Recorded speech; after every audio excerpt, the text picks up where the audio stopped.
महत्वाची गोष्ट शंका येते की गोजूबाईच्या प्रत्यक्षदर्शींनी एका मुलाखतीत आज सकाळी सांगितलं की विमान स्ट्रिपला लागण्यापूर्वी स्फोट झाला.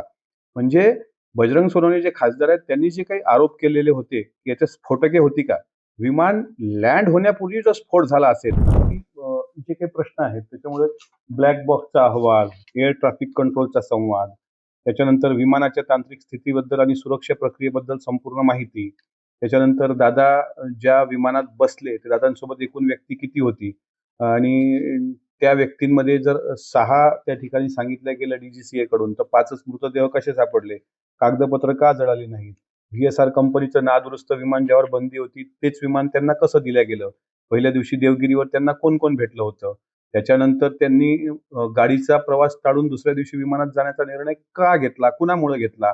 आणि आता जे इन्व्हेस्टिगेशन सुरू आहे DGCAच्या माध्यमातून काल गोजूबाई एअरपोर्टला ते गेले होते.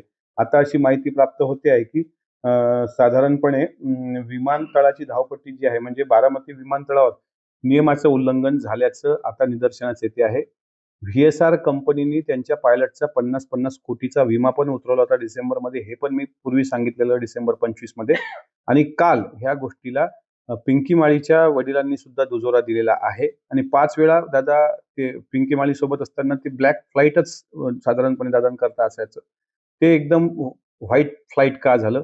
आणि दुसरी महत्वाची धक्कादायक बाब अशी समोर येते की जो यांनी आता तपास चक्र सुरू केली आहे DGCAनी, त्याच्यामध्ये अजित दादा ज्या विमानात प्रवास करत होते ते विमान वगळता इतर विमानांचं ऑडिट करणं त्यांनी सुरू केलेलं आहे. पण ते विमान वगळता. आणि सर्वात महत्वाची गोष्ट शंका येते की गोजूबाईच्या प्रत्यक्षदर्शींनी एका मुलाखतीत आज सकाळी सांगितलं की विमान स्ट्रिपला लागण्यापूर्वी स्फोट झाला. म्हणजे बजरंग सोनवणे जे खासदार आहेत त्यांनी जे काही आरोप केलेले होते की याच्यात स्फोटके होती का, विमान लँड होण्यापूर्वी जर स्फोट झाला असेल तर विमानात स्फोटके असू शकतात असा सुद्धा संशय महाराष्ट्राला आहे. त्याच्यामुळे उच्चस्तरीय चौकशी झाली तरच हे मुद्दे पुढे येतील.